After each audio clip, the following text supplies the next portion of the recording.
Okay. I think this is visible to everyone. Okay. Yes, sir. So let's start. Now, today's my topic is testing of statistical hypothesis. So before going to the actual agenda, uh, I would like to give you some outline of my lecture. That is, first of all, I'll be discussing about introduction to hypothesis testing, then null and alternative hypothesis, critical value method, p-value method, different kinds of errors that may occur, some of the case studies, industry demonstration, and the hands-on. So actually, we are dealing with Python right now, and it's very much popular right now. So for learning Python, you need to understand and what are the steps you need to follow, because data analytics, data science, and a lot of other things are there in Python. You can implement using Python. So here, first of all, if I give you the introduction of Python, I think in previous classes you got already that. And then you need to learn the sequence and file operations in Python, how Python handles all the files in computer system. After that, you can get an idea about the object-oriented programming. What is object? How one object communicate to other object? What is module here? What is function, right? And what is modularity approach? And why Python is right now popular than Java. After learning all these things, now you can be able to learn different useful packages. Packages like Pandas, NumPy, Matplotlib, SciPy. There are a lot of packages that are available. Why these packages are available? Because you do not write to a lot of amount of codes. Because all the codes are written over there, you need to learn where the actual code is there. And you need to find out that package, import that package, and run that particular program. Unlike our previous programming languages like C, C++, whatever you need to do, you need to write everything from the declaration of variables, writing functions, you need to do everything. But here, the interesting thing is that already the code is written. You need to reuse the code. That's why this particular thing is called reusability of the code, right? So next, if you learn different packages, then next what? If you learn different packages of Python, then you will be able to handle data. You can manipulate the data. So in my today topic, not only I'll be restricted in the hypothesis testing, but also I will give you the essence of Python in each and every corner of this data science. The term is uttered a lot of times here: data science, data analytics, and today's latest techniques like ChatGPT. So here, after learning how to manipulate data, there are a lot of packages. Pandas is a package where if you install that package, you can able to handle or manipulate the data. Next, if you move on to the machine learning, then you have that power to analyze lot of data. The data you have gathered, the data you have manipulated using different packages. Now you are able to handle all this data using different machine learning packages. When I'm talking about machine learning packages, then I should have to talk about supervised learning, unsupervised learning, reinforcement learning, and the dimensionality reduction. So these are the topics of machine learning. If you go with the machine learning, if you go with the data analytics, there are another topics involved there. If you go with the data science, there are a lot of other topics are there. So in this way, if you learn a particular language like Python, then you will be able to explore different avenues. So it's three things you need to learn. First, you need to learn a new topic. And then when a new topic, ultra-modern topic will come, you need to unlearn that topic. And then you have to relearn that. Okay. So it's a simple example. Now, how actually the technology evolves. Right now, if I think about the fastest things on the earth, right now we are playing we are talking about different AI systems. So they are right now the actually speed. If I'm talking about the speed, then today whatever we are doing, we're analyzing lot of data. So we need actually the capacity, the brain capacity, the processing capability. Thanks to the GPU that we have that capacity. It's called graphical processing unit. We are talking about data in a 21st century. The data is the oil. This information is the oil. There is a big difference between the data and the information. Data means the raw fact that you have gathered, and information means the processed data. But here, one caution is there. If you give me some processed data, that is not information for me if it is not related to my work or my job. So if that is valid for me, if it is given to me in a timely manner, if it is truth, then it's called information. So this information or data is a new oil in this 21st century. And we are talking about data or deserts because we are using a lot of data. We are collecting a lot of data using the smartphone, smartwatch, tablets from different gadgets. Then we are actually exploring a lot of domains. Using these AI techniques, using these Python programming languages, we are actually exploring a lot of domains. So Python programs can be applicable in economics, in geography, in social sciences, everywhere. So because whenever you have data, you can use that Python program to analyze that data. Now, this is the pyramid. We actually call that this is the data, means whatever you have gathered that is raw in nature. It may be a structured data, maybe unstructured data, maybe semi-structured data. And data may be of three kinds. Maybe it can be of image, audio, or video. Now, as I told you, that information is a processed data, and it should be a meaningful one, right? And what is knowledge then? Knowledge means insight into appropriate action. Whatever the data you have interpreted from there, you can perform some appropriate action. And finally, the top of the pyramid is wisdom. That is appropriate application of knowledge. Whatever the knowledge you have gathered. So look at the hierarchy. From data, whatever the data you have gathered, you have to use that data. You have to process that data to make it information.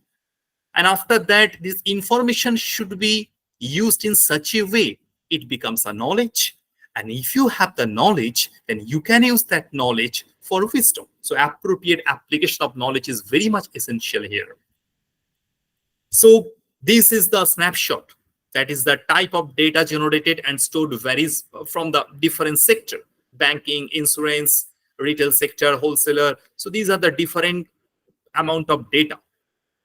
That is called data penetration map.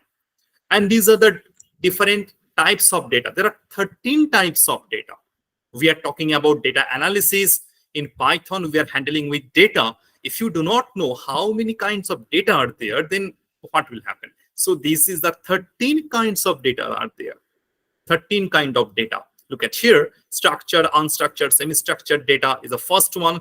Timestamp data, machine data. In this way, finally, you can end with big data. We also say that this is called big data analytics. Now, whenever we are talking about this hypothesis testing, whenever we have data, then we need to analyze that data. And after analysis that data, we need to give you the conclusion, the prediction, the outcomes. Here, the question comes about the validation of the data. Then we need to perform some statistical testing. So before going to the deep of these techniques, I will give you the definition only here. Then later on, I will discuss elaborately about all this testing. So first is t-test test. What is t-test? The t-test test is a statistical test that compares the mean of two groups of determine if there is a significant difference between them. That means if you have data, two group of data, then two group of data, so you need to find out the mean. Then you need to compare the mean between these two groups. So where it's actually used, So it's commonly used when the data are normally distributed. So this is the constraints. When your data is not normally distributed, you can't use this t-state. And the variance are assumed to be equal. Whatever the data you have gathered for the t-states, as I told you, there should be two groups of data. Both the groups should have the same variance, right? Next type of testing is called Kruskal-Wallis test. I think all of you are aware of ANOVA.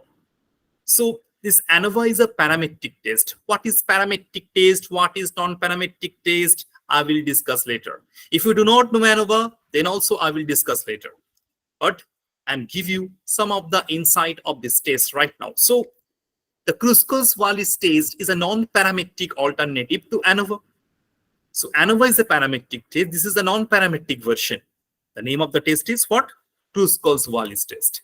It is used to compare the median of 3 or more independent groups. So what is the constants here? Each group of data should be independent. And what we are doing here? We are comparing medians of each group, right? So try to get the essence of each and every test. Why we are using this test? What is we are actually doing in this test? Next is called Wilcoxon's signed rank. This is another non-parametric test. It also compare what it will compare. It is to compare paired samples or repeated measures. So there is a concept of paired sample and non-paired samples. I will also give you that example. It assesses whether there is a significant difference between two related variables. So it will compare variables. Then is Pearson correlation test. This Pearson correlation actually it measures the strength and the direction of the linear relationship between two continuous variables. So what is the relationship between two continuous variables that can be measured by this Pearson correlation? I think if you have heard cryptography, that means in our cybersecurity we use cryptography. When we are sending email, WhatsApp messages, then we need to encrypt that messages so that it can't be decrypted by the hackers. Then what we need to do? We need to encrypt the message in such a way so that message will be unreadable, right? So this is called ciphertext. Whatever, suppose I'm writing one message, good morning. This is called plain text. If I convert into the ciphertext, it should be unreadable. To make it unreadable, you need different cryptographic techniques. Now, when the question comes that whether this cryptographic technique, whatever I have proposed, is it robust one? Then I need to perform correlation test. What is correlation test here? The correlation means, is there any correlation between 2 bytes of data? I think all of you know that 8 bits equals to 1 byte. There's a 2 bytes of data. If there is a correlation, then there is a problem. Why? Because if hacker extract the meaning of 1 byte, if there is a correlation, then he or she will be maybe able to extract the meaning of other bytes. So what should be the case? The case should be here, there should not be any correlation between 2 bytes of data, right? So if I have encrypted good and morning, then there should not be correlation after the encryption, right? So in various domains, in various applications, we can use this statistical testing, and accordingly, we can test or validate our data. This is the another testing. It's called Spearman rank correlation. This Spearman correlation is a non-parametric measure. Of correlation that assess the monotonic relationship. Now the question comes here, what is monotonic relationship? So if I think of that my data is available, then there should be some relationship between these two. When we are talking about this correlation or these non-parametric measures, then when what we are doing here, we are trying to find out, is there any non-monotonic or monotonic relationship is there or not? If there is a monotonic relationship, it will find out the relationship. That is called rank correlation. Okay. How the rank will be executed or how the rank can be generated, I will also give you that example. This is the most popular used technique. It's called linear regression. In our machine learning, we use this linear regression. What is machine learning? In machine learning, we are using statistical testing or different statistical approaches, rather I can say, to process our data so that we can get some information, some outcomes, some prediction from our data. So basically, what is our target? Our target is to get out the insight of the data. So this linear regression is used to model the relationship between a dependent variable and one or more independent variables. It helps in understanding the impact of independent variables on the dependent variable. Suppose if this BP is related to heart failure, then what is the relationship? If BP goes, then there is a risk of heart attack or not. So this is the relationship. If there is a linear relationship, then we can plot that one using any graph. Another is called logistic regression. When we need to predict something, we can use this logistic regression. This particular machine learning model or the statistical tools or statistical method we are using, it's actually depend on categorical data. When we have some categorical data, categorical means non-numeric data. So when we are using the non-numeric data, when we are using categorical data, and we need to predict something, then we can choose this logistic regression. So in this way, you need to figure out when we use this particular technique. What's the application domain of this technique? Next is chi-square test. So this test is used to analyze categorical data and determine if there is a significant association between two categorical variables. So if there is a relationship, there is an association between two categorical variables, chi-square value will be high. What is a correlation test? Now, again, I have told you the correlation test. This test assesses the strength and direction of the relationship between two continuous variables. So as I gave you the example of cryptography, where the correlation will be minimum. If I take another example, there maybe a correlation should be high. So according to that, we need to assess all these things. Then is ANOVA. It's parametric testing, and this is used for data pipe. Actually, in case of data pipeline, when data is processed, it simply acts as a medium through which the data is delivered from the producer to the consumer, is ANOVA test. And time series data, if I called about the physics, then solar cycle prediction, it's a time series data. So this is time series analysis is used to analyze the data collected over time to identify patterns. So here, the whole data set is not available to me. And we can gather all the data time by time, and then we can analyze the data. Okay, so from here, we can gather the pattern, trend. Okay, so we can perform market survey like that. And this is called survival analysis. This survival analysis is used to analyze data related to time to event outcomes. That means we are waiting for something to happen, something to occur, such as time until date or time until a specific event occurs. So these were the initial description about the testing. Now the question comes here, what is hypothesis testing? This is a today's topic. What is the hypothesis testing? Next, this is hypothesis testing is to test some hypothesis about parent population from which the sample is drawn. What does it mean? That means if I have 100 students in my classroom, then if the percentage of their marks is 70%, then if I collect only the marks of 20 students, then it's from a sample. So 100 students mean a population, and we have taken subset of that. That means 20 students, this become a sample. And if I calculate the average marks of these 20 students, if I found that this is 71%, then we need to validate whether this 70% is equals to 71%. And the question is here, how the 70% is equals to 71%.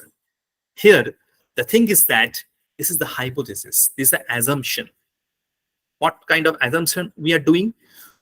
Instead of testing the whole population, if I test a sample drawn from that population, if I end with our near optimal result, then we can say that instead of testing the whole population, if I test the sample, then it can validate the whole population. In reality, it's not possible to test with each and every data. So here, two things comes. One is null hypothesis, and there is alternative hypothesis. So in case of null hypothesis, there is no significant difference between the population specified in the experiments. Here, suppose the population has told me that is a 70% is the average population score. And whenever we are taking the samples, it gives me 71% score. So due to any experimental or sampling error, the null hypothesis is denoted. We are taking this null hypothesis, and this null hypothesis is denoted by H0. So we can write H0 equals to 70% in this way. What is alternative hypothesis? If the null hypothesis does not hold, then in an alternative hypothesis, the simple observation are easily influenced by some random cause, and it's denoted by either H1 or HN. Now look at this simple example. Here, the problem states that the mean lifetime of a sample of 81 glucometer produced by a company is found to be 58 months. So glucometer life is 58 months with a standard deviation of 10 months. We all know that sigma is we denoted standard deviation using sigma. Company claims that the mean lifetime of the glucometer is 60 months, right? Is the hypothesis at 5% level of significance, whether the 58 months lifetime is accepted or not. So if I purchased one glucometer, if company promised me that it will give me 60 months warranty, if my glucometer get corrupted for some cases within 58 months, then how can valid this is acceptable or not? So for this problem, if we try to write what will be the null hypothesis, we can write this way. There is no significant difference between the lifetime of samples and population. That means whatever the lifetime we have got from the population, what is this? This is the 60 months. And the lifetime we got from the sample is 81 glucometer. Here the value is 58, right? So both are same. Means if 60 months and 58 months, both are same in null hypothesis. And what alternative hypothesis says? There is significant difference between the lifetime of sample and the population, right? So now we need to find out the standard error of mean. We can denote it like ACM. The formula is sigma divided by root over n. Here standard deviation is given, it's 10 months, so 10 and root over the sample size. The sample size is 81, so root over 81, and it will give me 1.1, right? And then if we find out that whether it's validate or not, then what we can do? We can perform this difference by ACM.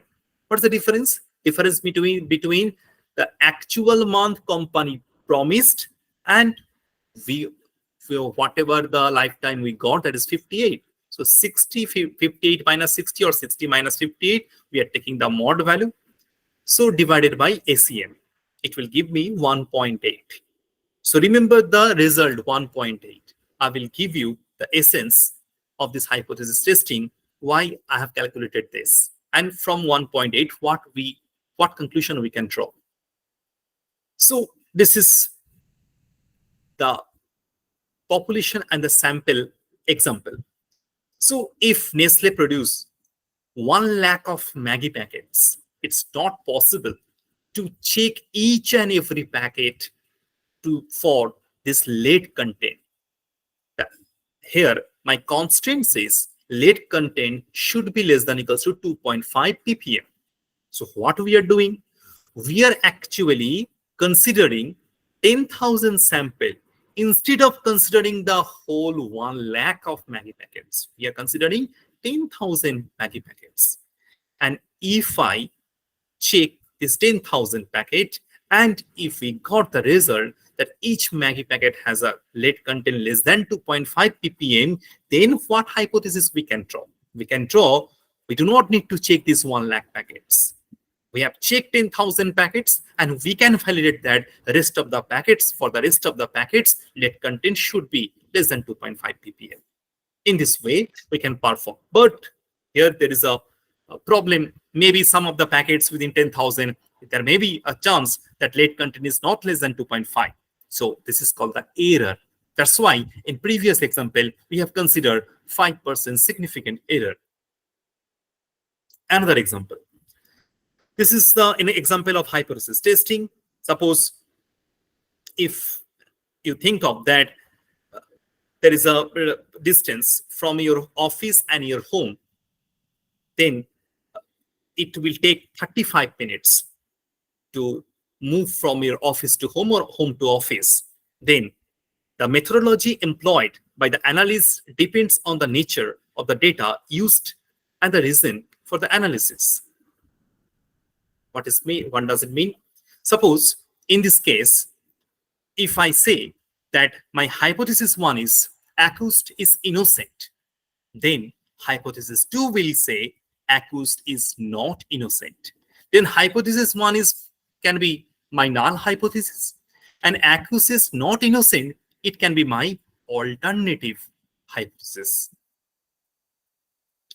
So in this way, we can define that null hypothesis. For null hypothesis, prevailing belief about the population. That is the main aim of the null hypothesis, and assume that status quo is true. And for the alternate hypothesis, the claim that oppose the null hypothesis. So there is a contest. Who gonna win, null hypothesis or alternate hypothesis? So as my previous example, my null hypothesis was accused is innocent. And for my alternate hypothesis, we can say that accused is not innocent, right? So here, when we are talking about this hypothesis, null hypothesis, alternate hypothesis, we need to remember how to write all these things. In case of software development, in case of software programming, in case of Python programming, there is a question of testing. When we are testing, we can perform black box testing, white box testing. In case of black box testing, what we do, we try to find out what is the functionality of my software, whether my software is functions properly or not. So here we perform two kinds of testing. One is boundary value analysis, and that is called equivalence class partition. In case of boundary value analysis, the problem is that instead of checking less than, if I check with less than equals to, instead of checking greater than, if I check with greater than equals to, then what will happen with my value? So look at here. If we think of that one statement contains this particular word at least or at most, from here, will you be able to gather anything? Will you be perform any quantization using this at least or at most? No. There should be a clear-cut Cripps value. That means it should be less than equals to 50 or greater than equals to 100, like that. So for any programming language, you need to specify all these things very clearly. So for the null hypothesis, you need to write less than equals to or greater than equals to. Not at least, at most, or at greater. Not like that. When you performing alternate hypothesis, look at here very minutely. In case of null hypothesis, you have considered less than equals to. So to oppose to that, what you need to consider? Not equals to and greater than, right? And whenever you are considering greater than equals to in null hypothesis, to oppose to that, in case of alternate hypothesis, you need to consider not equals to and less than. So in this way, you can formulate your hypothesis. So this thinking is very much important. Whenever you are trying to write any program, then also it is very crucial step. So as I told you that what is hypothesis, what is null hypothesis, what is alternate hypothesis, then there is a procedure for hypothesis testing. What you need to do? Basically, you need to set up the hypothesis. First of all, you have to write that what is your null hypothesis, that is H0, and what is your alternate hypothesis, that is HA or H1. And then how will you calculate the error? That means how much significant level of error you are going to consider. It's 0.1% or 1%, 5% error. What kind of error? So this is called setup of a significance level, and then setting a testing criteria. What will be your testing criteria? Whether you're going to use student state, chi-square test, F test, you can't choose any test randomly, because in initial slides, I have given you a little bit of information that each test has its own test. Its own test. When this particular test is actually applicable, that is depend on your problem. If your sample size falls less than 30, you can use test number 1. If your sample size is greater than 30, you can use test number 2. So randomly you can't select any of these tests. So you need to learn that for which condition you need to use which particular test. And after considering the test, suppose I am considering student test, then we need to calculate. So the step number 4 is doing computation. And finally, we can make decision. Now, after getting the decision, we need to understand decision may be true, decision may be false, right?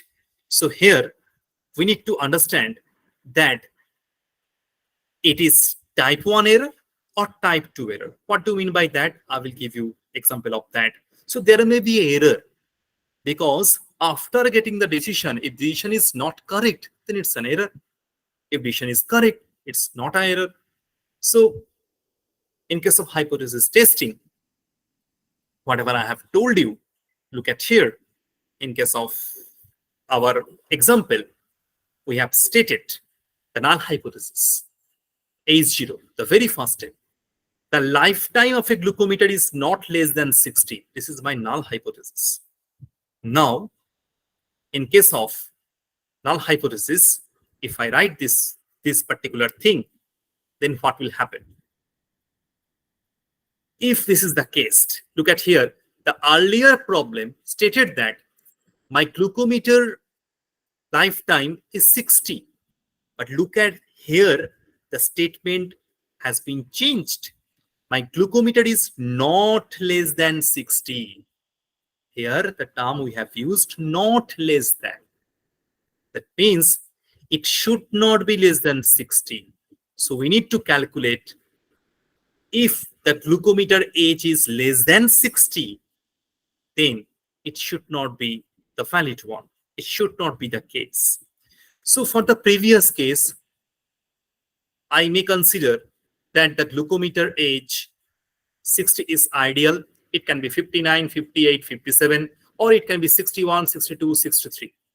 But in this case, it's strictly greater than 60, right? So, as I told you, that there may be some error. This is called, if A0 is true, if my null hypothesis is true, and my result also saying, result means decision.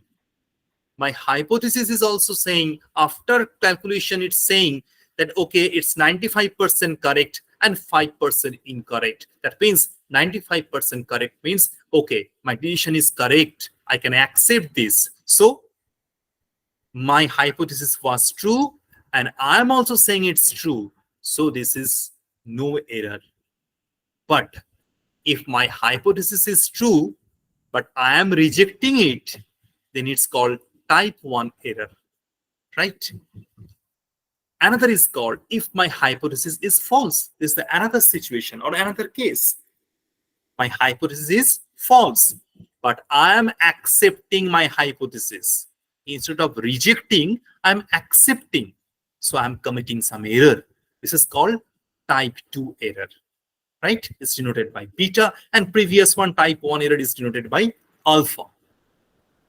But if my hypothesis, actually this type of testing tools easily find out that no, my hypothesis is false, then this will be the correct decision. So there is no error. So if I commit type 1 error or type 2 error, then it will be a problem, right? So how to minimize this error? So we need to perform different testing, and this test should be reliable one. How to perform difference testing? I will give you the essence. Now look at here. As I told you that probability of occurrence, and Q means probability of non-occurrence. P means the probability of occurrence, Q means probability of non-occurrence. Addition of these two should be equals to 1 because we're dealing with probability. Now from this table, you can easily see that there is a significance level. What is significance level? In case of here, the significance level means 5%, 10%, 1% means that percentage of error I can take or I can consider. If I consider 5% error, then 95% is my belief or my confidence, right? If I consider 1% error, then 99% will be my confidence level or my belief. So I have to set this significance level. If nothing to give in you need to consider 5% as your significance level. Now, here, if you consider this graph, then look at here. This is the this is the mean, and this is 1 sigma, 2 sigma, 3 sigma mean the standard deviation, and here negative -1 sigma, -2 sigma, -3 sigma is the negative standard deviation. Now consider the thing that if I consider this particular value as a two-tailed test. What is two-tailed test? Because if my error consideration rate is 5%, then I need to consider this 5% error into two halves of this graph. That means in this half, we need to consider 2.5% error, and this portion we need to consider 2.5% error. So if I add this 2.5 plus 2.5, we can get 5%. And the 95% is my acceptance test. So if my result, my outcome, whatever the step I have told you in case of hypothesis testing, we are getting the result. If my result falls under this 95% area, then we can say that, okay, it is acceptable. If it's fall outside this 95% area, we can say it's not acceptable, right? So look at here. Previously, if you remember, my answer was 1.8, right? And this two-tailed test says that it is its range is plus 1.96 to minus 1.96, right? If I use two-tailed test. If I use one-tailed test, one-tailed means we are considering error for one side. So the total 5% error will occur in this particular side, either maybe left side or maybe the right side. These two extreme pictures. Now, if I say that 1.96 is my error consideration area, then plus 1.96 to minus 1.96 within this range, our result should fall. Then what will happen? My result was 1.8. My result was 1.8. So in two-tailed test, if I consider that whether this 1.8 falls under this area, no. right? So here, the problem is that if your result not falls under this particular area, then we can say that not under this particular confidence level, we can say that null hypothesis is not accepted. Then alternative is that this alternate hypothesis will be accepted. Now the question come here, where from we get this value? This 1.96, 1.64, where from we got this all value? So this is because of, if I consider this 1.96 value, it can be divided like 1.9 plus 0.06. Now, if I use this standard normal table, so from here, this 1.9 and 0.06, if I take the intersection value, it gives me what? 0.4750. If I multiply 0.4750 by 2, it will give me 0.95. This 0.95 is my significance level. That is my actually confidence level, 95%. And p minus p equals to 1 minus q, that means 1 minus 0.95 equals to p equals to 0.05. This is my p value. So in this way, we can calculate all these values, right? So this is a procedure of hypothesis testing. Now, there is another method. It's called critical value method. So in case of critical value method, what we will do? Now, in case of critical value method, if I consider that Aviral's claims that average score in archery is 70. So average score is 70 here. Now, if I consider mu is 70, right? So this is my hypothesis. Look at here, I have written H0 equals to mu equals to 70. And look at the scenario. Over 5 games of archery, average score equals to 20. Less likely to be believe his claim. And another cases is there. Average case is 65. Then more likely to believe his claim. Okay. So if I consider this mu is 70 and my X bar value is 50, this is the LCV, means lower critical value, and this is the UCV, means upper critical value. If anything falls under LCV to UCV, it is accepted. As I told you in my previous slide, if it's beyond this LCV, left side of this LCV or the right side of this UCV, then we will not consider this value. We can say that my hypothesis is not accepted. This is again the graphical version of my claim that if anything falls here, suppose this X bar value is 50, it's fall here or it's fall here, right? Less than LCV. If it falls here, then we can say that. Then we can say that it's accepted. That's why it's written that fail to reject the null hypothesis. And previously it was mentioned that reject the null hypothesis. So in this way, we can consider this is two-tailed method, and this is the single-tailed method. This is another example where if I consider maybe selling of any AC during summer, then we can take the mean. And if I get the mean from there, mean is 350, then my hypothesis says that, okay, the mu is 350. Then what will be my alternate hypothesis? To oppose to that, it should be mu not equals to 350.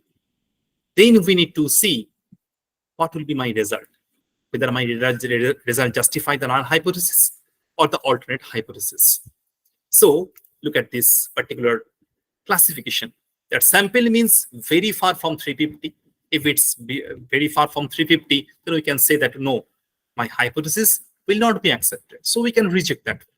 And otherwise, we can say that no, it is accepted. It's very close to 350, right? So this is the sample distribution. I have told you all these things. In this way, we can calculate the mathematics. I have already gave you this example in my previous slide, how to calculate the value. And I have also gave you the essence of this particular table, how to find out the value of Z-score. Then these are the steps to calculate this critical value method. And again, there is another concept, it's called p-value method. In case of p-value method, also we can perform this kind of things to check that whether my hypothesis is accepted or not. So we can use p-value method. or maybe the previous one, that is critical value method. So as I told you that after all these things, we may commit error. So there is a two kind of error, as I told you this, that is type 1 error or type 2 error. In case of type 1 error, what we are doing? We are rejecting a true null hypothesis. Instead of accepting, we are rejecting. What we are rejecting? A true hypothesis we are rejecting. This is called type 1 error. And the opposite things, we are accepting a wrong hypothesis. This is type 2 error, right? Now, this is a very important slide. Now, after a couple of slides, now we have reached in a situation that we need to classify this hypothesis testing, because we need to learn how many different kind of hypothesis testing are there. Then only we can be able to understand each and every hypothesis testing, and also we can be able to learn the code, how to write these particular things using Python programming language. So there are basically two kinds of hypothesis testing. One is parametric test and there is non-parametric test. Now, before going to this parametric or non-parametric, if I asked you, what is the difference between this parametric and non-parametric? Then the simple answer should be, my question is that if I have number to quantify something, that means if I asked you, what is your height or what is your weight, you will actually give me the answer using some numeric value, right? Then we can go with parametric test for this kind of things. But if I give you this particular question, how beautiful are you? Then what will be your answer? You can't tell me about using any value. It's 50, 60, 70, 80. No. Then this is called non-parametric version of problem. So if I think that parametric test is a kind of the hypothesis test which gives generalization for generating records regarding the mean of the primary original population. So here, original population is very much needed and mean of the original population is also needed. If you recapitulate what I have told you in my previous method, in my previous example, there I have told you that I have to find out the mean. In my first problem, I have gave you that my mean was 70% or 71% mu equals to, right? So in this way, we need to figure out what is the actual mean of my original population, right? Again, another case is there. There is often the assumption that the population data are very important thing, normally distributed. If your data is not normally distributed, then you will not be able to perform any kind of parametric test on your data. So your data should be normally distributed in nature. And what is non-parametric test? In case of non-parametric test, there is no require of population distribution, right? And in this non-parametric test, as there is no assumption about the probability distribution of the observations, right? So we can't use this two tests randomly, because there is an application area of parametric and the non-parametric test. So if I consider different properties, then we can say that if we can take any assumption. In case of parametric test, the answer is yes. The answer is no for the non-parametric test. Whether we can calculate the central tendency value, in both cases, how we will calculate the central tendency value. In case of parametric test, you need to find out the mean, and for the non-parametric, the median. But about the correlation, why we are talking about median? Because here we are dealing with categorical data. Now, in case of correlation, we are using Pearson correlation in case of parametric test and Spearman correlation for non-parametric test. In case of probability distribution, it's a normal probability distribution, I have already told you, and this is arbitrary one in case of non-parametric test.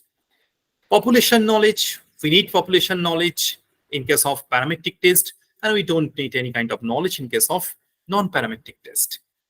This is used for parametric test, used for interval data like 5 to 10, 10 to 15, 15 to 30. Here we have numeric value. That's why we can be able to represent this numeric value using interval. But if we have non-numeric value, then we have to deal with nominal data in case of non-parametric test. And the applicability, we are trying to perform this parametric test on variable, but in case of non-parametric state, we can perform this non-parametric test on attributes and variables. Why I'm saying attributes? Because it's categorical data, non-numeric data are there, right? So here, this is the different kind of parametric test. Z test is there. It is greater than equals to, if the sample size is greater than equals to 30, then only we can use Z test. When the sample size is less than 30, we need to use T test, right? In case of Z test, what we are doing, it will test the mean of the sample, and the standard deviation should be known to us. In my previous problem, standard deviation was given. In the glucometer problem, the standard deviation was given, right?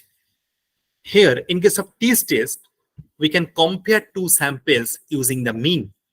But to perform this test, what will happen? What we need? We need the sample size less than 30.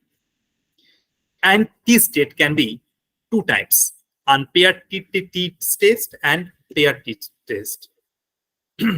What do you mean by this unpaired and paired? Suppose if I perform some kind of survey on these 5 people, suppose I have given paracetamol 500 mg to these 5 peoples, and again I have considered another 5 pupils and I have given 300 mg of paracetamol to test the result. So here 2 different samples we are considering, or 2 different pair of pupils we are considering. So it is called paired test. But if I consider a single pair, like that, so this I am considering paracetamol 5 mg at morning for these 5 pupils and paracetamol 700 mg at afternoon on these 5 people. So here this particular set is fixed. We are considering the same 5 pupils. So it's called unpaired T test, right? So this way we can differentiate between pair and unpair. And the test is called F test. And here we are considering S1 square and S2 square. What do you mean by S1 and S2? This is a standard deviation. How? Because we know that standard deviation can be represented using sigma. Sigma here represent the standard deviation of the whole population. But this S1, S2, this S1 represent the standard deviation of the sample, the subset of the population. So S1 square, S2 square mean the standard deviation square, right? So that means we are considering the variance. Now, you can also consider ANOVA here as a parametric test. In case of ANOVA, we can compare more than 2 samples. So look at the minutely intelligence things. Here, if I want to consider 2 different samples, we can use this test. If I want to compare more than 2 samples, we need to consider this ANOVA, right? So these are the all parametric tests. I will give you the essence with the example of each and every test. And there is a non-parametric test also. There is a non-parametric test called goodness of fit test. So what is goodness of fit test? Now, the distribution of the variable being analyzed is the same as the hypothetical test. So if we consider the goodness of fit test, then we have different options. We can go with chi-square test, Anderson-Darling test, Shapiro-Wilk test, Kuiper test, Hosmer Lemshow test, but here chi-square test is very popular in case of goodness of fit test. Second one is test for independence. And whenever we are checking test for independence, we need to consider row and columns of variable, and they should be tested independently. Here also we can use chi-square test. The question arises here. The previous one, for the goodness of fit test, we have used chi-square test. Here also we are using chi-square test, yes, but the formula is different. For goodness of fit test, chi-square formula is different than the test for independence. And also you can see here, in case of test of homogeneity, we're also considering the chi-square test. Here also formula will be different. So there are three different formula for chi-square test for checking the goodness of fit test, test for independence, and test for homogeneity. Right. Another test is there, is called Fisher exact test. It's also used for the test for independence. And for test for homogeneity, we have chi-square test and Wilkinson rank test, Mann-Whitney U test, Kruskals Wallis H test, Friedman test, and Livni test. Okay, we'll be looking this test in next slides. It's called Wilson rank test, Mann-Whitney test. We'll be looking this kind of tests for the non-parametric test, right? So these are the separation, parametric and the non-parametric test. So now, till now, where we have learned about what is data, what is information, what is knowledge, what is wisdom, why data is needed.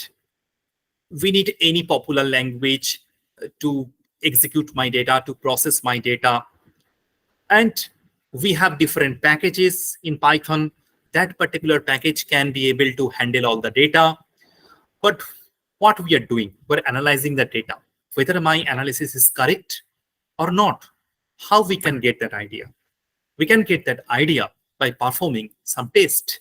We can perform some statistical testing. Using some statistical testing, finally, we can guarantee that, no, whatever the result we got, that is the valid one. So for this part, we have learned different kind of test. We have learned hypothesis testing. Under this hypothesis testing, we have learned parametric test and the non-parametric test. Till now, we have learned the name of the parametric test, non-parametric test. Later on, we'll be learning about how this J state, T state, F test, and the ANOVA will work. And same for the non-parametric test also, right? And this ANOVA, whatever I have told you in case of parametric test, is very much popular. And I think in case of research domain, a lot of people use this ANOVA test. One-way ANOVA, two-way ANOVA, three-way ANOVA, and the multi-way ANOVA. Now, in case of bigger perspectives, if I consider this data analytics, then without these particular steps, the testing is invalid. Because whenever we have a problem, how to deal with any problem? In any research domain, if you get the problem, first of all, we need to study the feasibility of that problem. So this is called feasibility study of the problem. After doing the feasibility study of the problem, then we perform requirement analysis and gathering of information. That means data gathering steps. You need data. You need to gather all the data. What data you need to gather, that is very much important. It's sometimes the data gathering is performed by the engineer, the data engineer, or we can say knowledge engineer is the work of the engineer. Which kind of data you will gather, okay? And then you need to design your data, right? How to design the data so that from that design you can write the code. So if you think that you will learn Python, then it is not an independent task. Without considering how the data will be gathered, how the data going to be represented, if you do not know all these things, then you will not be able to write any code using Python. Because addition of two number, multiplication of two number, calculation of factorial is very much easy in Python. Anyone can do that. This is school level mathematics. But when you are dealing with your research problem, real life problem, industry level problem, then you will be able to write your Python code until you will not get the data. So you need to gather the data. So look at the point number 1. Ask the right question. Define the target of your data analysis. What kind of data you need to gather? Though today my topic is testing, the final topic, but we need to understand what are the upper levels. So you need to define properly that what kind of data you need. And then point number 2 is collection of that data and collection of valid data. So there is a question, how will you analyze this data is valid or data is invalid? You need to perform validation testing and the verification testing. Today we are concentrating on the statistical testing, but before writing your program, you need to consider the validation and verification of your data. Then only you can accept those data and you can give the data to the Python engine. Otherwise not. So these are the misconception. So anyone think of that, if you have data, now write the Python program. No, this is not a case. You need to perform the validation of the data. Whenever we are purchasing anything, we need to check the manufacturing date and the expiry date. Without checking the manufacturing or expiry date, how can I consume that particular food, right? So before processing that food, first I have to check the verification and perform the validation testing. So this is called collect valid data, improve your data quality if necessary. So today I will give you the essence. How can you perform or this kind of data cleaning steps? Because when you are performing this kind of test, you may end up with some error. Why you are getting this error? Because your data inherently contains some error. So if you eliminate the data, if you purify your data in very initial steps, then in your prediction or any kind of decision, you will not get any problem. Otherwise, you may feel that there is a problem whenever you were saying that, no, my result is not correct. Why your result is not correct? There may be a question that your data is invalid. The data may contain some noisy data, right? There may be some kind of problem in your data. So after that, now you can analyze your data. So let's call analyze your data, facilitate better process, understanding and develop solution. Here we can perform data analysis or machine learning steps or deep learning steps for analyzing our data, right? Then number 4, implement your solution optimized your process efficiency.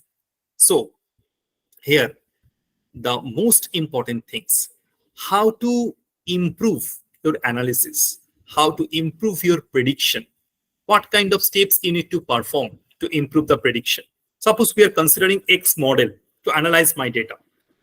Then what are the parameters we are considering? We are considering all the parameters randomly. Then it is clear that my result will not up to the mark, because we need to perform what kind of thing? We need to perform some parameter optimization. So we need to find out which set of parameters is best fitted for my model. If I consider X model, then we need to find out each and every parameter setting. We need to test our model with each and every parameter settings. Then only we can get the best parameter for my model, right? So this is one of the case. Another case is there. When you are considering data to analyze the data using Python, then the thing is that you need to split the data into 2 halves. One is called training data, another is called testing data. So when you are splitting the data into 2 halves, training and testing, then how will you split the data? Usually we say that we can use 80% data as a training data to train my model, and rest of the 20% data will be my testing data. Now the question come here, which 80% data you are going to select? Whether this 80% data contains all the features of your data sets, or some of the features are missing in that 80% of data. Then there is a question of cross validation. So we need to perform the cross validation. What does it mean? We need to take out 80% of data using some techniques. Then we need to feed that data to my model. We need to perform statistical testing to get the result is correct or not, or what kind of significance or confidence level we are getting. Then in the next iteration, we can consider different 80% of my data as my training data. So do not consider 80% training data randomly.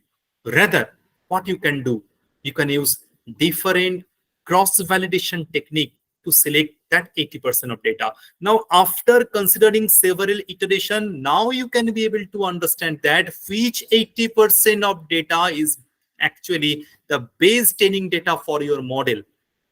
What do you mean by base training data? Because if I trained my model with base training data, then only my model will be able to give the best answer, otherwise not.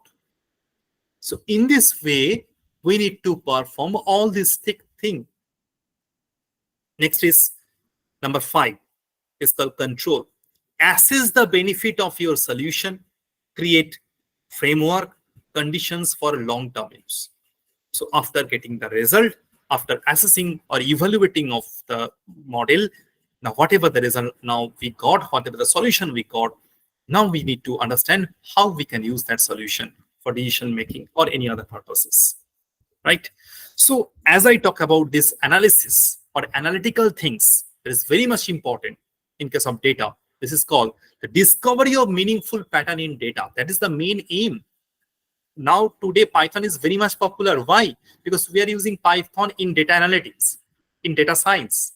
And what is our main motive? To take out the meaning from huge amount of data, or take out the pattern of data. So in this way, I have told you that whenever we are taking the raw data from the nature or from the environment, now we need to process the data. We need to clean the data set. Then only we feed some models. So this process is called EDA, exploratory data analysis. Then only you can feed the model, and then you can visualize that model, right? So this is the process. Now, whenever we are talking about this analytical part, then there are different kind of analytics: descriptive, diagnosis, predictive, and perspective. Now, what do you mean by descriptive analysis? This descriptive means this is uses for business intelligence and data mining, because here the question can be asked, what has happened? This descriptive data give you the answer about what has happened. In case of predictive, what could happen? This will be the answer, what could happen. So look at here, what kind of answer you want to search. If you want to search what has happened, then you need to model your data using descriptive model, or descriptive, you need to perform the descriptive analysis. If your question is what should we do, then this is the prescriptive analysis. And if you want to find out why did it happen, it's called diagnostic analysis.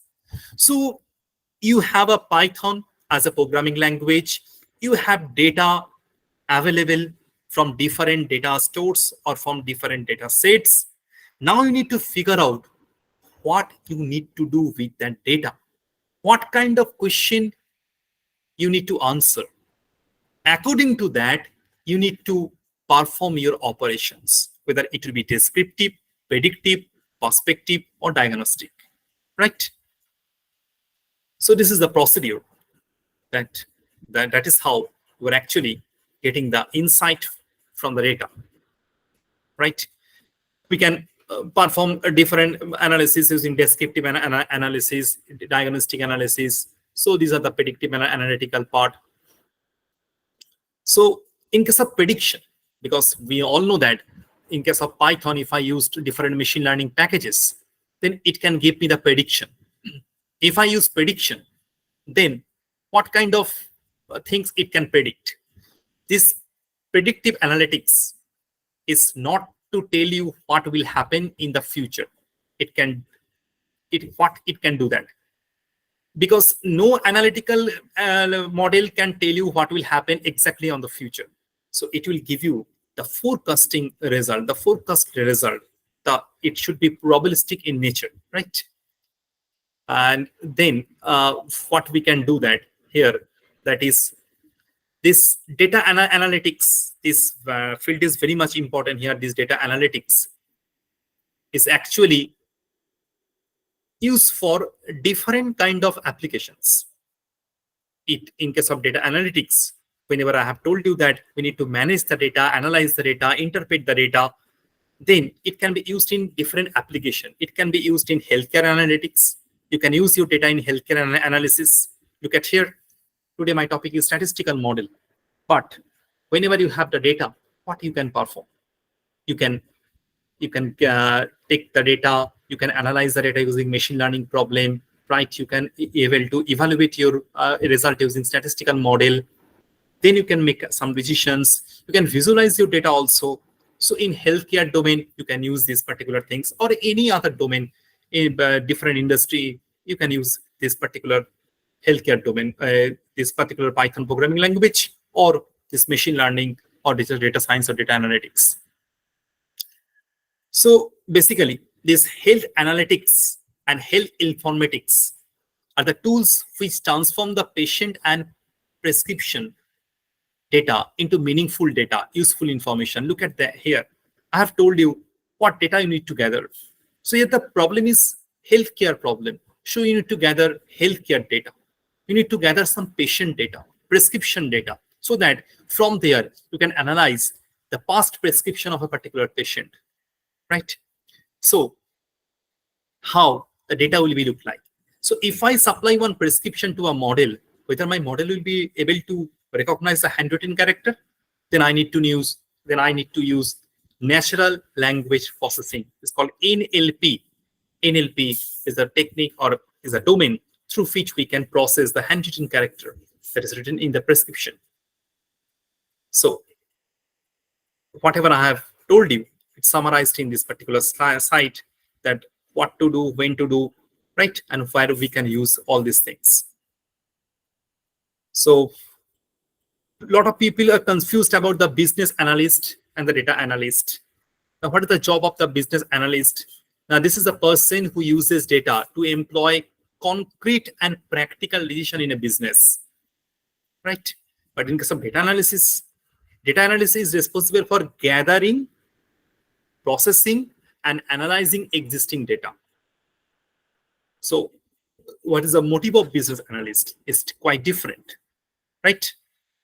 And all the business analysts should work with structured data. The structured data will be helpful for taking any decision. And in case of data analyst, it can work with structured data, and or maybe using some unstructured data, right?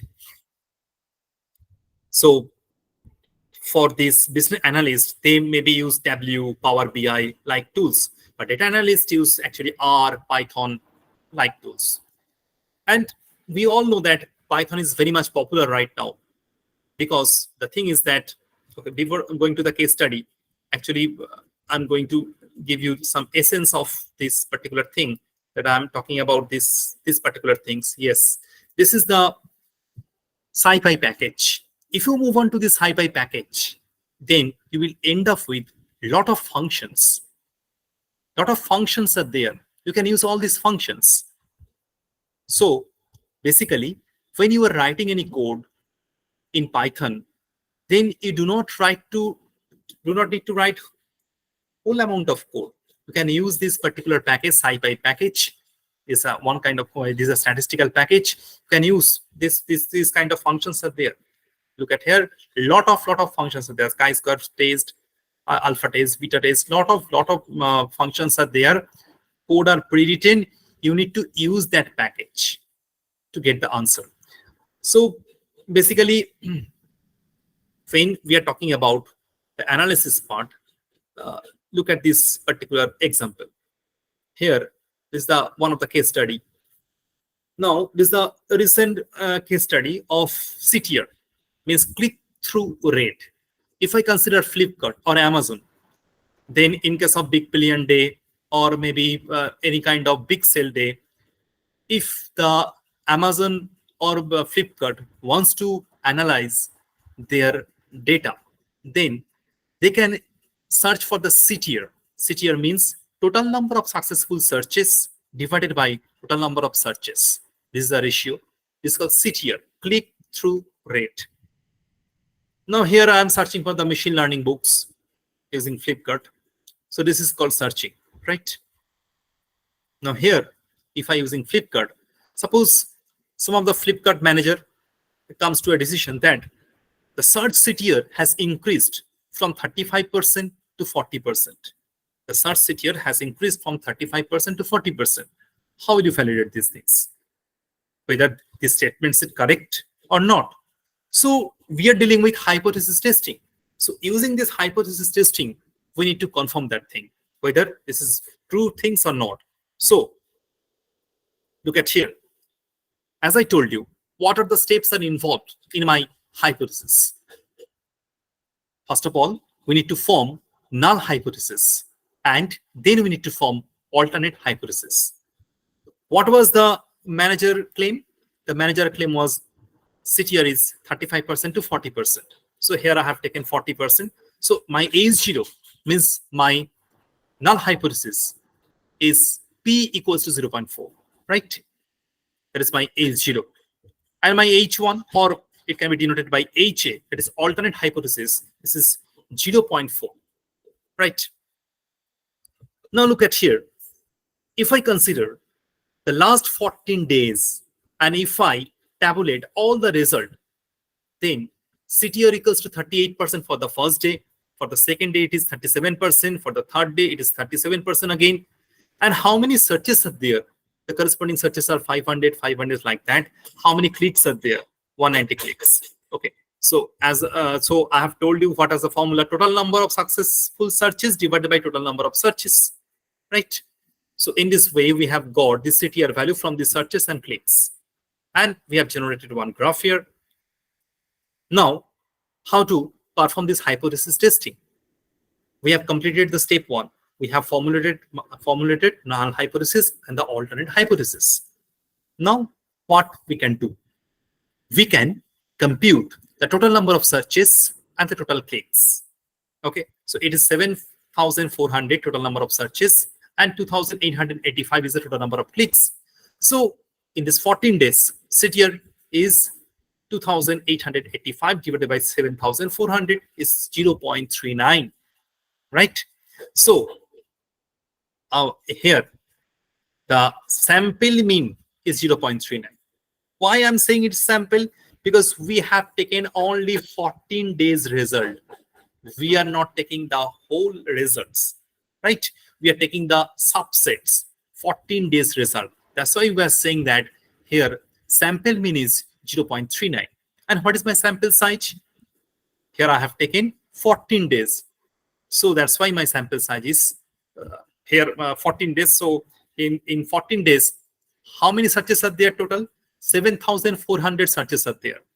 So out of these 7,400 searches, 40% is the success. So my sample size is 7,400, right? Sample size. Now consider this formula. If we want to calculate the standard deviation, what is the formula? Sigma by root over n. So here I can calculate all these things. N equals to, we know that it is 7,400, right? And if I calculate these things, we'll get 0.006 as my standard deviation. Now from here, we can compute Z score. If I compute Z score, then we need to check whether my Z score is actually falls between this acceptable area or not, within this acceptable area or not, between this LCB or ACB value or not.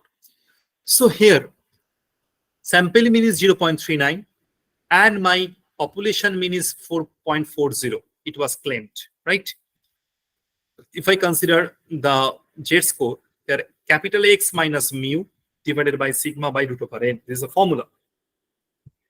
Here capital X means the sample mean, mu is the population mean, and sigma root over n divided by n, whatever the value we have calculated is 0.006. If I apply all this value, we will get the Z value as minus 1.756. Right? So this is the result for our sample data. So the result is Z equals to minus 1.756. Right? Now, here, if we consider that, if I tabulate all the result here, then what will happen? If my consideration is 5%, my 5% is my significance value, then in the left side it is 0.025 and from the right side it is 0.025, right? So where this value actually falls, where this value actually lies, right? So here we need to calculate the value. What will be my p-value? So we need to calculate my p-value. If p-value lies under this particular section, then I can say that, okay, it is accepted. It's quite accepted. Otherwise not. So now if I consider this particular p-value, it's 0.079. If it is 0.079, then where it's actually false? It's actually false within this particular boundary, right? 0.079, 0.079. So in this way, whether this value is actually false under this boundary or not, we can get the result using this particular p-value approach. Because when we have used this computation, we have used here critical region value, finding the critical region. This was my steps, and then we have used p-value approach. Anyone we can use, right? So in case of test, a different test for the industry demonstration, industry use T distribution. A lot of cases they use T distribution where sample size is beyond 30, because in industry the sample size should be greater than 30 because they have to deal with a lot of data. Now here the thing is that if I consider this normal distribution, this is the bell-shaped curve. We all know that this is called normal distribution curve or the bell-shaped curve. Now, if I consider this bell-shaped curve, and if I consider the T distribution, this T distribution should be shorter and the flatter than the T distribution curve, right? So here, the flowchart is there. What is the significance of this flowchart? The flowchart says that when we can use T distribution, right? Now, in case of normal distribution, the curve is like bell-shaped curve. In case of T distribution, we can perform this T distribution when we do not know the population variance. If we know that my data set size is greater than 30, we know that it's a large data set and the size is greater than 30, right? Then we can use the normal distribution. If we use the normal distribution, we can be able to calculate the Z value. It's called Z statistics. And if we say that, no, it's my population size is it is not greater than 30, then we can go to the next one. So in this way, if my population variance is not known to me, then I can go with T distribution. Here density function is calculated by n minus 1, means the sample size minus 1. Instead of this T distribution, we have another test. It's called two sample mean test. And these two sample mean tests can be performed paired and unpaired one. I've told you the paired and unpaired example using the paracetamol example. Then we can consider two sample proportion test. So if I calculate the proportion, then we should need two different samples to take out the proportion. Then also we can perform the AB testing, alpha beta testing we can perform, right? So in this way, we can perform this kind of test And whatever the test we are trying to perform, all are available in this particular Python library, SciPy package, right? So these are the different analytical skills you need to become a data analyst. So what is the motive of learning this Python programming? Because it's not only the motive that I can write some codes. What's the applicability of that code? Because you need to try to learning this Python so that you can able to write different kind of codes. You can be able to predict something, or you can analyze a lot of data. So that's why you need to learn data visualization also. You need to learn machine learning and the data analytics part. So for this data science language, or data science, or maybe the machine learning or data analytics part, Python is the most popular language. Then R, you need to learn the SQL also for taking out the data from the database or saving data into the database. Scala, SAS, Julia is another language, but most popular is Python. So here, if you look at, these are the tools you need to learn. Suppose today you are learning Python, you also learn BI, business intelligence tools, if you working in business analytics domain, right? So you need to learn statistics, SQL, data visualization technique. So these are a lot of things you need to learn to complete the package. If you complete the package, then only you will be able to perform a complete project, otherwise not, right? So these are the different tools, very much interesting tools right now. This is SQL. I have told you that it allows you to extract data. Suppose you need to store any data to your database, then you need to perform structured query language. This SQL is full form is structured query language, SQL query. You can fire the query to the SQL engine, then you will be able to save your data to the database. Whenever you record that data, you can take out the data. So in my my analysis part, I have told you how to gather the information, what data need to be gathered, what data not need to be gathered. So in case of SQL tools, you can specify that one. What is the condition? Suppose if the students get 80% marks in mathematics, then only select the student, otherwise not. So in this way, you can put some conditions whenever you are gathering records from the SQL, from the database. Using this SQL is a tool.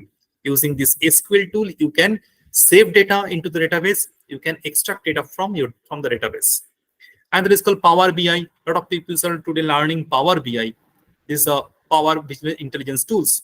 It's allow you to connect a wide variety of data sources, clean and transform your data. Look at the point, clean and transform your data.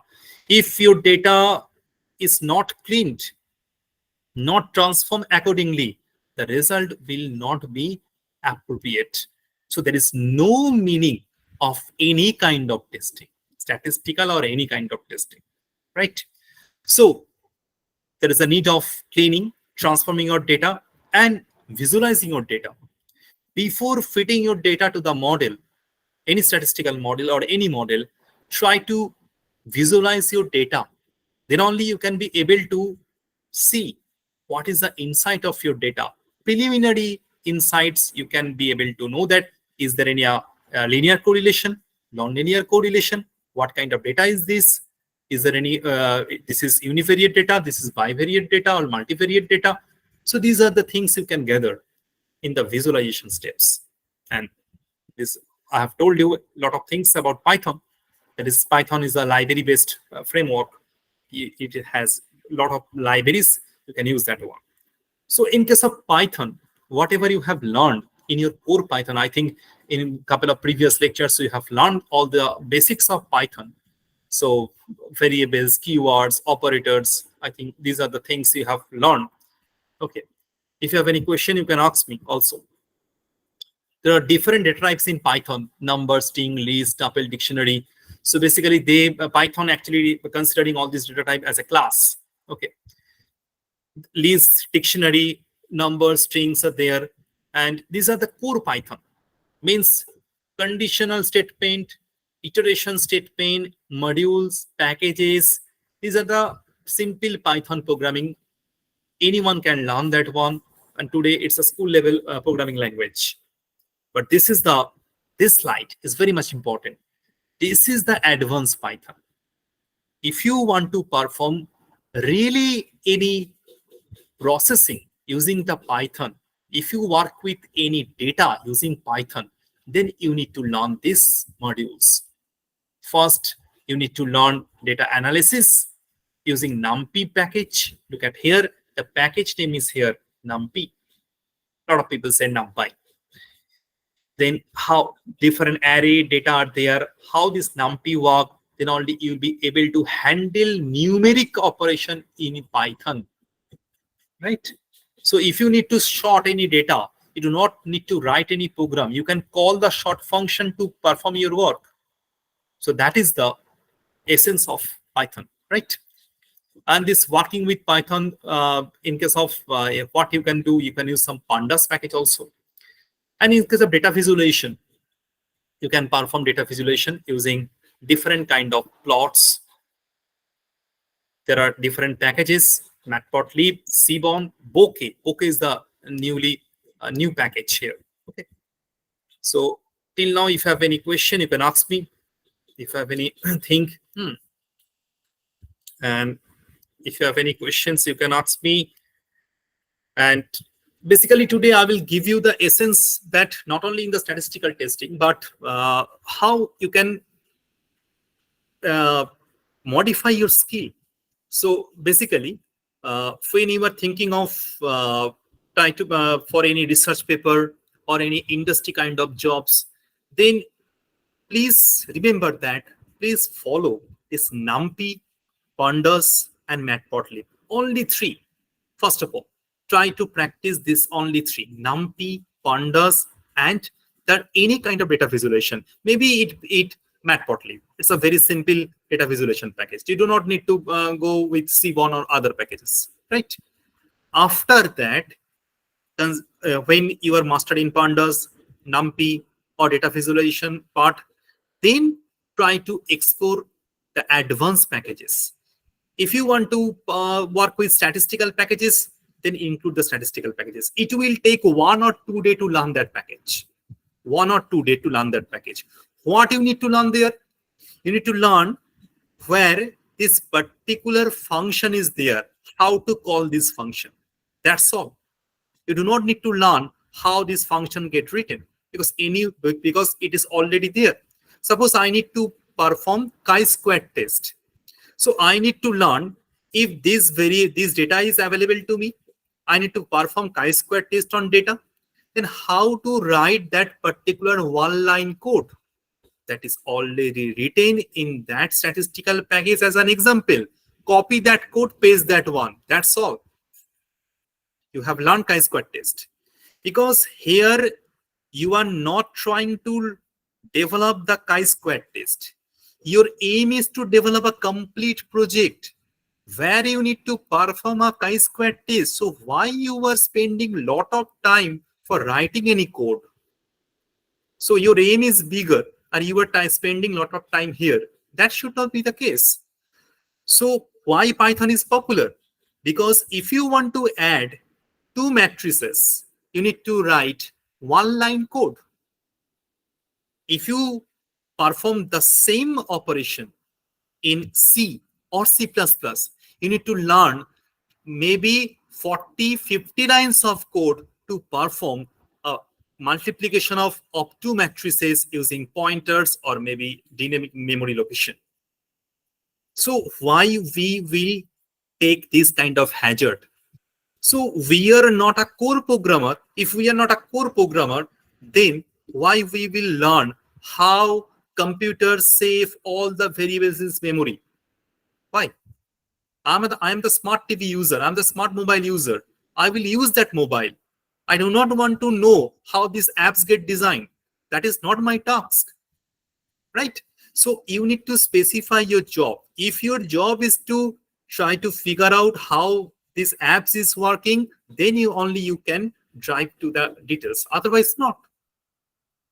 So that's why I'm saying that in case of machine learning module, if you think of that, you need to learn this machine learning module. This machine learning module is actually introduction to machine learning, data processing, machine learning classification. Look at here, some of the tools, right? These are all statistical tools, logistic regression, naive Bayes, right? You need to write one line code to call it. Decision tree, random forest, online one line code to call it. So theoretically, if you know what is naive Bayes, what is logistic regression, that's all for you, because all the codes are written in Python in machine learning package. You need to call that one. So you need to learn only one line. That's the end of this, right? If you want to learn natural language processing, NLP, suppose you have a data. That data is not numeric. That data is actually handwritten, or data is a audio or voice data. Then how do you perform this kind of analysis on the data? Then you need to learn NLP. It's called natural language processing. What you need to learn? Same thing. NLTK package. If you import NLTK package, it's called natural language toolkits. NLTK package. Then you just use the function available there. That's okay. That's all. So in my home, if I want to turn on the light, I just press the switch. I do not want to know how the wire is connected. That is not my job. The same thing here. How the code is written, I do not want to know that one. I want to just try it out the essence. Another tools I'm giving you, the name of the tool is Orange. You can just Google it, Orange. Okay. If you need to perform any kind of data analysis without writing any code, zero code. Today, the important thing is that writing zero code. So if this is called drag and drop options, Orange. You can import the data set. You can perform any kind of operation, data analysis, machine learning operations, anything you can do just by dragging and dropping. So we need to familiar with this new kind of tools, right? So that's why Python is very much important if you want to program this kind of things, machine learning, data analytics like that. And if you want to perform simple analysis, you can go with Orange also, right? So if you have any question, you can ask me. Okay. So Given the preference you yes, have, there are I'm quite accustomed with a little bit of R, not that much, some preliminary basic idea.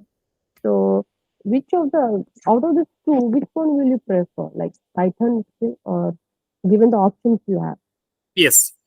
Python is very much popular than R because industry is currently accepting Python, and lot of new packages are written in Python. But in case of R, you will hardly found new package, right? R.